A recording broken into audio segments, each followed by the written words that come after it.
हम कर्नाटका हाईकोर्ट के हिजाब के फैसले से डिसएग्री करते हैं और इसलिए डिसएग्री करते हैं कि ये संविधान के ये सस्पेंड करता है फंडामेंटल राइट जो है फ्रीडम ऑफ रिलीजन को, एक कल्चर को, फ्रीडम ऑफ स्पीच और एक्सप्रेशन को, और ये आर्टिकल 15 को भी कि जो डिस्क्रिमिनेशन अलाउड नहीं है रिलीजन के ऊपर वो उसका भी वायलेशन करता है। तो ये 4-5 चीजों के लिए हम सुप्रीम कोर्ट हाई कोर्ट के जजमेंट के हम डिसएग्री करते हैं। और तीसरी बात यह है कि एसेंशियल रिलीजियस प्रैक्टिस हिजाब नहीं है। भाई आप कैसे डिसाइड करेंगे एसेंशियल है नहीं है? आखिर बात कहाँ खत्म होगी? मस्जिद की बात हुई तो आपने कहा मस्जिद एसेंशियल नहीं है, दाढ़ी की बात हुई आपने कहा दाढ़ी एसेंशियल नहीं है, अब आप बोल हिजाब नहीं है। इसीलिए हम ये कहते हैं कि इसको सुप्रीम कोर्ट में अपील करने की जरूरत है और सुप्रीम कोर्ट जो साबरीमाला का हियर कर रहा है जजमेंट को, उसमें हमको ये चाहिए कि हम अपील करें। इसलिए हम कहें सुप्रीम कोर्ट में उसको अपील करनी चाहिए। और अगर कोई मुस्लिम लड़की ये कहती है कि हिजाब मेरे फेथ का एसेंशियल है, तो किसी मुसलमान को भी अख्तियार नहीं है कि वो डिसाइड कर एसेंशियल ही नहीं है, वो उसका राइट है। फ्रीडम ऑफ कॉन्शियंस संविधान में है और वो बड़ा इंपॉर्टेंट चीज है। और छठी बात यह है कि आप ये कह रहे हैं कि यूनिफॉर्म, भाई यूनिफॉर्म अगर पहने से जात नहीं मालूम होती कौन सी कास्ट का है कौन सी कास्ट का नहीं है। और यही मोदी सरकार ने, आयरिश सरकार ने जब हिजाब और टर्बन को अलाउ किया अपनी पुलिस में तो उसमें वेलकम किया। आज आप क्यों उसको खिलाफ कर रहे हैं? तो इसीलिए हर एतबार से ये संविधान के जो हमने आपसे कहा, right to culture, freedom of religion, freedom of expression, freedom of conscience, और आर्टिकल 15 का ये वायलेशन होता है। और संविधान का प्रियम्बल जो है ना, प्रियम्बल बड़ा इंपॉर्टेंट है। प्रियम्बल क्या कहता है कि liberty of thought, expression, belief, faith and worship. तो ये सब चीजें, इसलिए उम्मीद करते हैं कि सुप्रीम कोर्ट में इसको अपील किया जाए। हमारे एक MIM पार्टी के नेता हैं जो कर्नाटका के, उन्हें भी पिटिशनर हैं, हमारी उनसे बात होगी, हम उनसे भी कहेंगे सुप्रीम कोर्ट में अपील करें। और इसका एक और जो नेगेटिव इम्पैक्ट होगा, आप देखेंगे कि मुस्लिम महिलाओं पर टारगेटिंग होगी उनकी जगह जगह पर।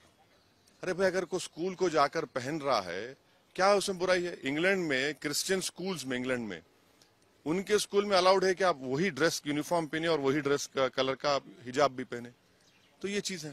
आपको नहीं ऐसा लगता है कि स्कूल के बने हुए नियम उन बच्चों के भविष्य के लिए अच्छा होता है? बने हुए नियम किस लिए होंगे? आप सिर्फ मुझे ही कह रहे हैं हिजाब मत पहनो? कौन से नियम? और अगर आप बोल रहे हैं कि यूनिफॉर्म पहनने से हम यही तो कह रहे हैं, आप पहले तो आप आर्टिकल 15 का वायलेशन हो रहा है, जो डिस्क्रिमिनेशन नहीं कर सकती आप रिलीजन के नाम पर।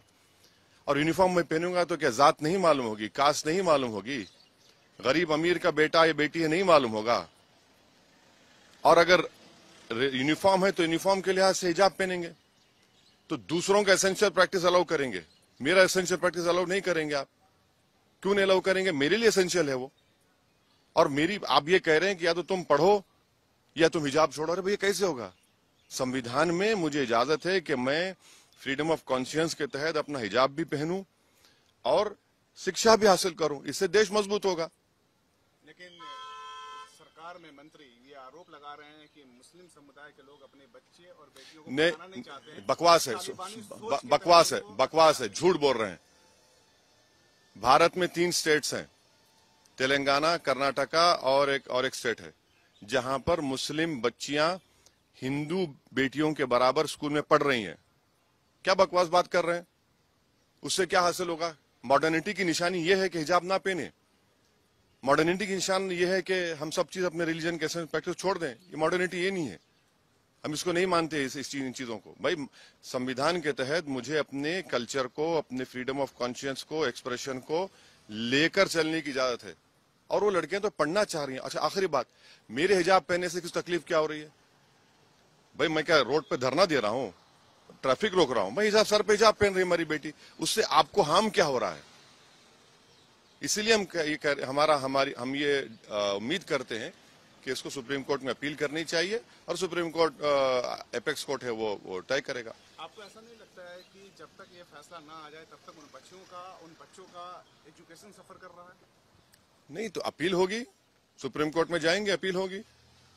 संविधान, हम तो ये कह रहे हैं ना कि ये जजमेंट से हम डिसएग्री इसलिए करते हैं कि ये संविधान के फंडामेंटल राइट्स को सस्पेंड करता है। जब संविधान के फंडामेंटल राइट्स सस्पेंड कर रहा है तो उसको बहाल करने की जरूरत है।